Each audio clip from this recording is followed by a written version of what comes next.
Critical compendia on President Muhammadu Buhari, State of Repair, Developmental Strides formally presented to the public. Police rescues 5 abducted students in Zamfara State. Plus, Nigerian Television Authority NTA Blazing the Trail wins Africa Union of Broadcasting Best Television Documentary Award. These and more on Panorama with me, Zenra Dimon.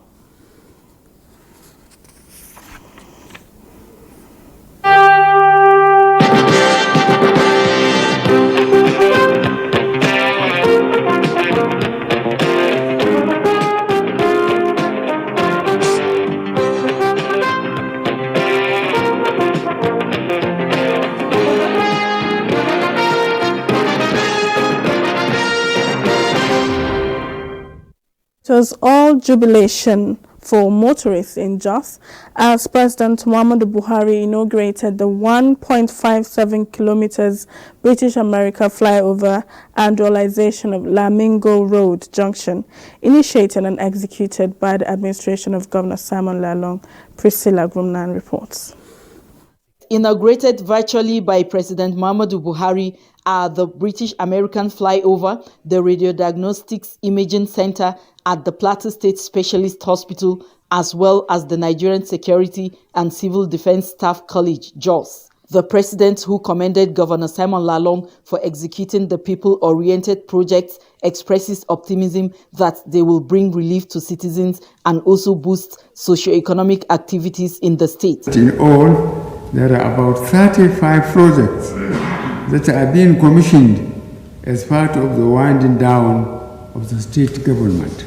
I must commend the governor for embarking on the construction of the British American Junction flyover, which is an idea that was conceived as far back as the time of Joseph Gomok and General Yakub Gawan. Having spent some part of my military years in Jos, I am very familiar with the British American Junction, which is a major gateway for motorists heading to northeastern part of the country. Former head of state General Yakubu Gawan, who performed the inauguration of the flyover on behalf of President Muhammadu Buhari, appreciates the government for making it a reality. Use the opportunity to thank once again Mr. President for all the support he has personally given me in the last 8 years. Your encouragement and goodwill has given us room to record the achievements we are celebrating today, including the federal presence in terms of projects and appointments. In the same vein, I thank our father, General Yakubu Gawan, who believed in us from the first day and continue to give us the moral support and counsel to work for the people. I am personally indebted to him. The ultra-modern Plateau State High Court complex was inaugurated by the Chief Justice of Nigeria, Olukayode Ariwola, represented by the President Court of Appeal, Justice Monica Dongban Mensem. In Jos, Priscilla Grumnan, NTA News. Critical compendia on President Muhammadu Buhari, State of Repair. How Muhammadu Buhari tried to change Nigeria for good and the legacy of Muhammadu Buhari were formally presented to the public. President Nana Akufo-Addo of Ghana, who chaired the event, described the life of Muhammadu Buhari as an amazing story, expressing the belief that posterity will be kind to him for his genuine efforts at transforming Nigeria. State House correspondent Adamu Sambo reports. The State of Repair, How Muhammadu Buhari Tried to Change Nigeria for Good, written by Anthony Goldman, is an authoritative account of President Buhari's leadership and how far he traveled towards delivering on his promises of addressing the nation's fundamental challenges of security, economy, and corruption. I would add that it should be required reading for every key member of the incoming administration, because the job of repairing the Nigerian state is unfinished. The legacy of Muhammadu Buhari by Senator Abu Ibrahim, on the other hand, comprehensively documented the giant strides achieved in critical sectors of the nation's economy. There are a lot of effort put in place based on records in Naira and Kobo, in programs and in policies that defines how far Buhari had gone in these 8 years. Ghanaian leader Nana Akufo-Addo, who chaired the public presentation of the books, said the work done by President Muhammadu Buhari in diversifying the nation's economy and defeating the scourge of Boko Haram in particular not only vindicated his choice by Nigerians, but enabled the continuity in office for the APC through the president-elect Asiwaju Bola Ahmed Tinubu. As leaders, we all have our high and low moments, but I have no doubt that prosperity will be kind to Muhammadu Buhari. West Africa, Africa, and indeed, the world will miss your leadership. The leadership of the military ruler turned consummate Democrat who was extremely solicitous of Nigeria and Africa's interests and who sought for principle in all decisions in which he took. In their messages of goodwill, President-elect Bola Ahmed Tinubu, represented by the Vice President-elect Kashim Shettima and Senate President Ahmed Lawan, acknowledged President Buhari's selflessness in service and genuine commitment to Nigeria. The books documenting President Buhari's exemplary stewardship stand as the ultimate testament of gratitude any leader could hope to receive.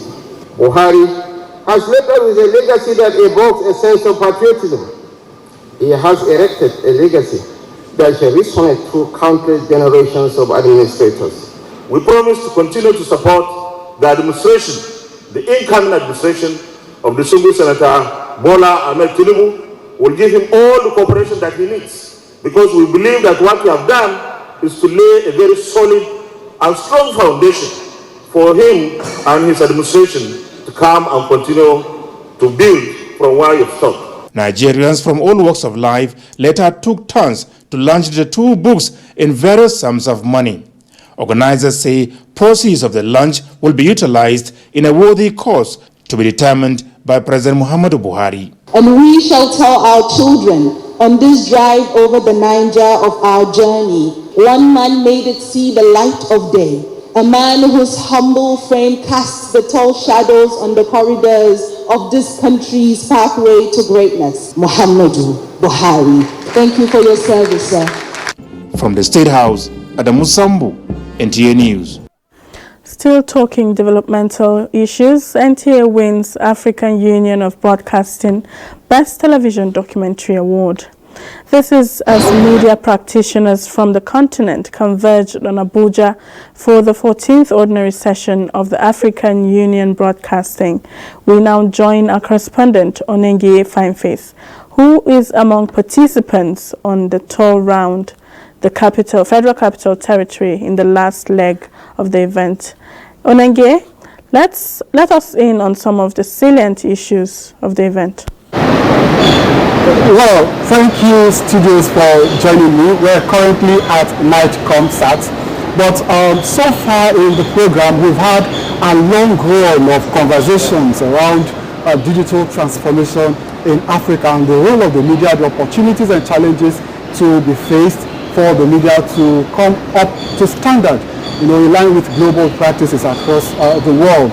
Our conversations at the session also extended to some health issues, topical health issues like cancer awareness and advocacy, and the need to include a public health agenda on the broadcast media agenda as well.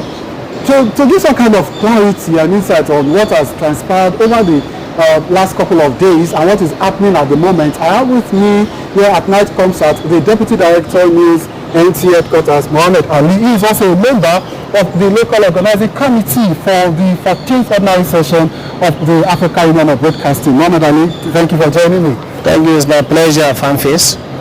Yesterday, NTA bagged two AUB awards, one for documentary production and one for contribution to the AUB network of exchange. First of all, let's talk about the one for documentary production. What's your take on that award? Well, it was a contest where African countries were asked to send in entries for documentaries, and we sent in ours, and ours emerged the first. Mind you, this is the second time we are winning this. The The first time this one was held was in 2019, and NTA also won. We won the best documentary at that particular time. From then to now, because of the COVID, no any of such contests took place.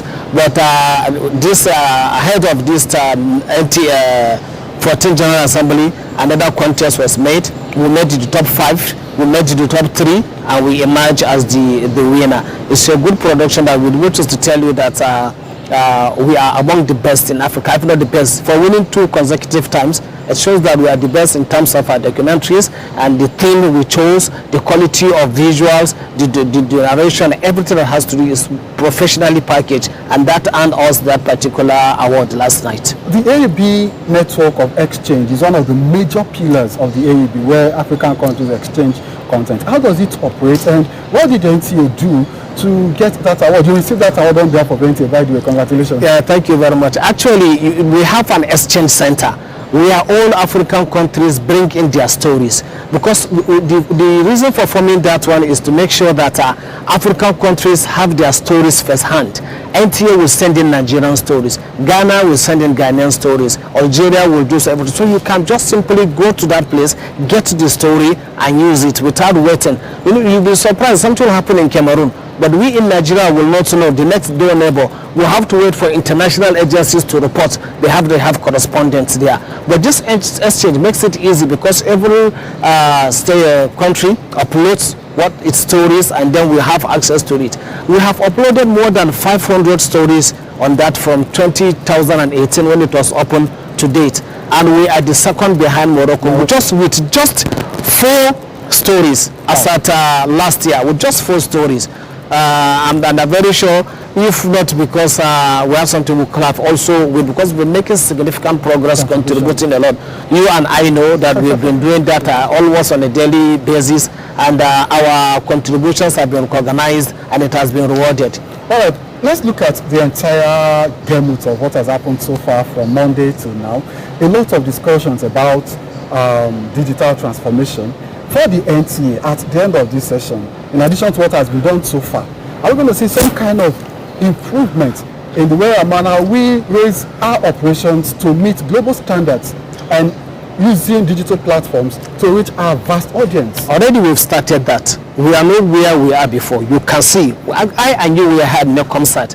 Yeah. We are doing this seamlessly with the support of technology. We have this particular technology spread across almost every station, and we can reach out to every state live from every event. Now we are at New Concert, and here we had wanted actually to get some of the, but because what is happening inside now, they are going on it. So while there are speeches, the delegates don't want to miss anything. This New Concert is an international. Nigeria, remember, is the only country that was the first country in sub-Saharan Africa to launch communication satellites, and we are leveraging on that. NTA, we are using it. We've stopped subscribing to foreign satellite services. We are using the NetComSat, and our services are good and fine.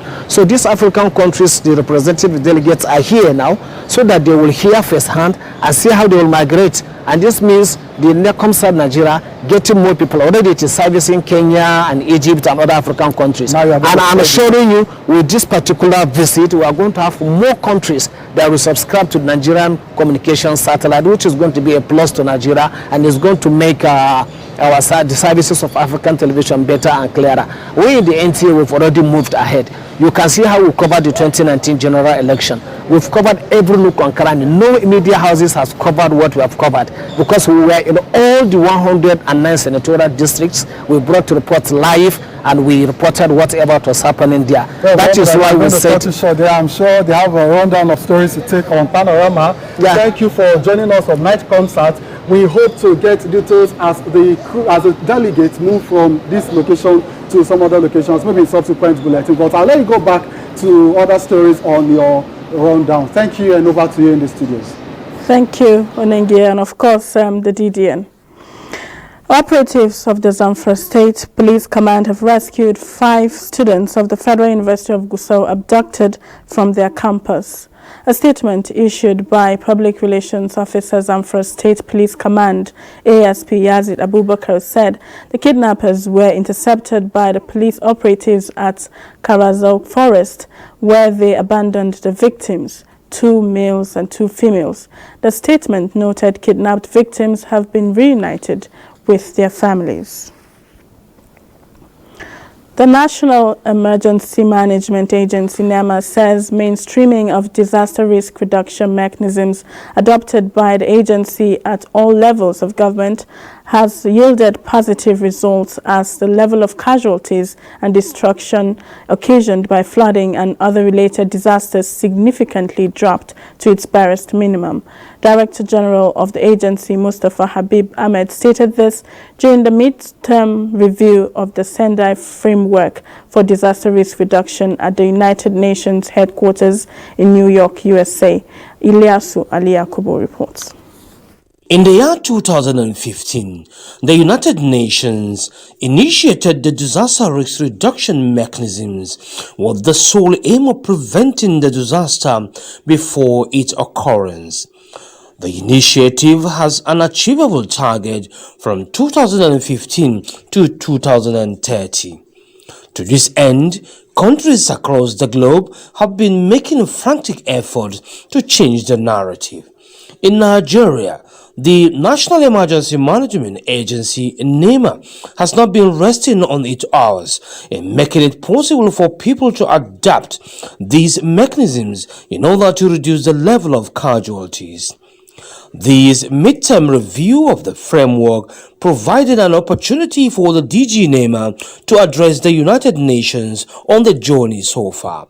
We have made appreciable efforts to actualize the 4 priorities and 7 targets of the Sendai framework.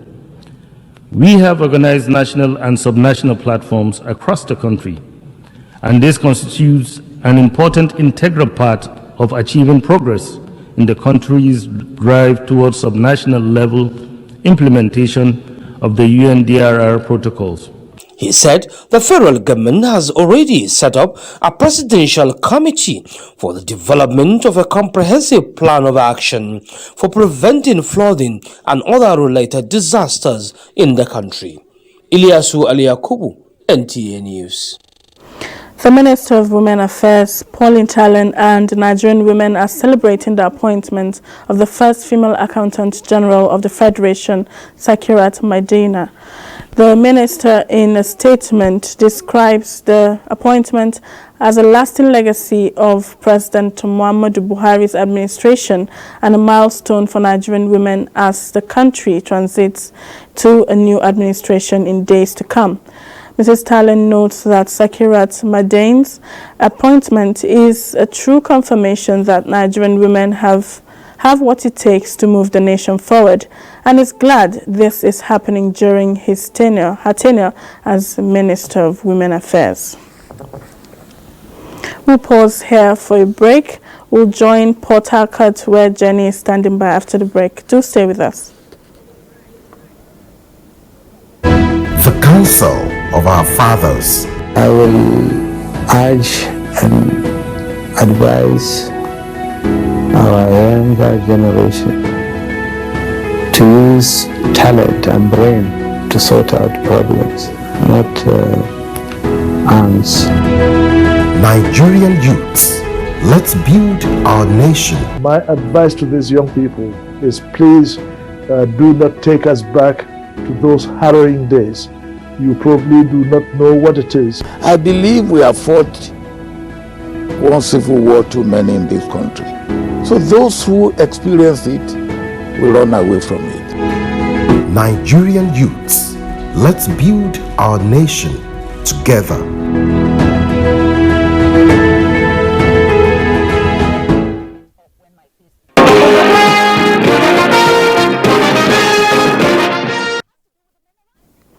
Thanks for staying with us. Following the ongoing warning strike by resident doctors across the country, Senate Committee on Health has met with leadership of the striking doctors, calling for the immediate payment of 2023 Medical Residency Training Fund as part of measures to meet their demands. Reina Obazi reports that other stakeholders in the healthcare sector were also present at the meeting. Some of the issues raised by the striking doctors include need for massive recruitment of clinical staff in the hospitals to address debt in that area, 15% budgetary allocation for infrastructure development in the health sector, among other contending issues. The chairman of the committee, Dr. Ibrahim Yahaya, immediately directed for the payment of the residency training fund and the release of circular for recruitment of more doctors without further delay. The Senate also urged members of the association to be patient with government, as it is not appropriate to embark on industrial action now. The other last issue which is critical is the issue of the commerce review, which the government has said they have accepted and have agreed an upward review. So what the doctors are demanding is the release of circular, and this also we agree within 1 week the government will release a circular on this. So other issues are a continuous issue, the issue of increased funding to the health sector to meet the Abuja requirement of 15%. We agree that that's a continuous issue, and they agreed to that with us. For the leadership of NAD, the decisions reached at the meeting will be conveyed to members to decide on the next line of action. We're happy that we've been called to a meeting, at least to discuss. This is the first meeting we'll be having following the issuance of the last ultimatum and the commencement of the 5 days strike.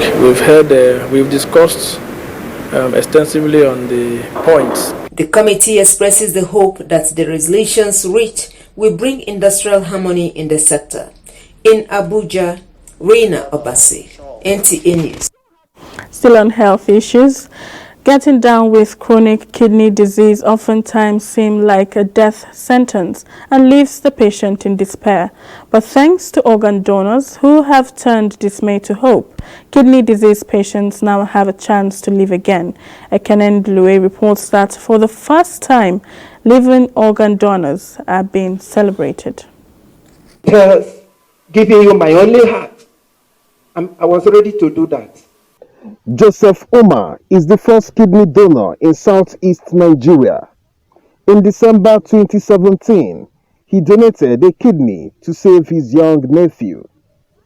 He is not alone. Several others have been able to put smiles on the faces of loved ones through organ donation. It was the agony that inspired me, and more so to save a dying soul. If I had another kidney and someone had a need for it, I'll still give it. Medical experts say chronic kidney disease has increasingly become a major source of morbidity and mortality in Nigeria. But selflessness and bravery of organ donors means hope for patients.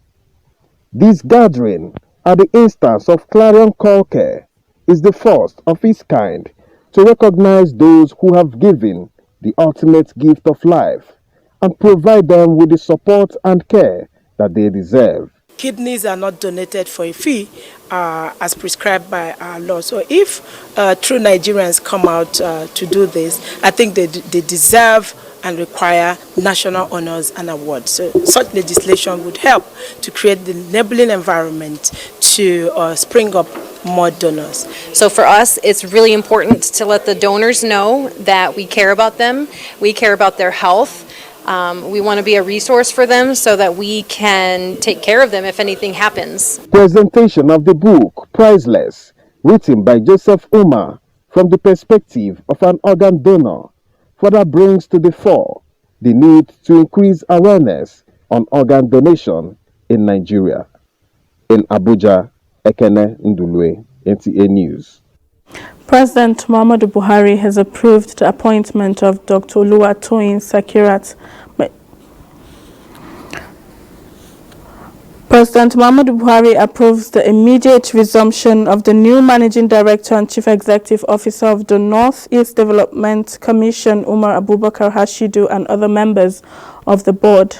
In a statement by Senior Special Assistant to the President on Media and Publicity, Garba Shehu, noted that directive followed the expiration of the tenure of the former board on May 7, 2023. The President therefore directs that the immediate completion and handover formalities in the organization in order to avoid a vacuum in the day-to-day running of the Commission, pending the confirmation by the Senate. And that's it on Panorama today. Thanks for your time.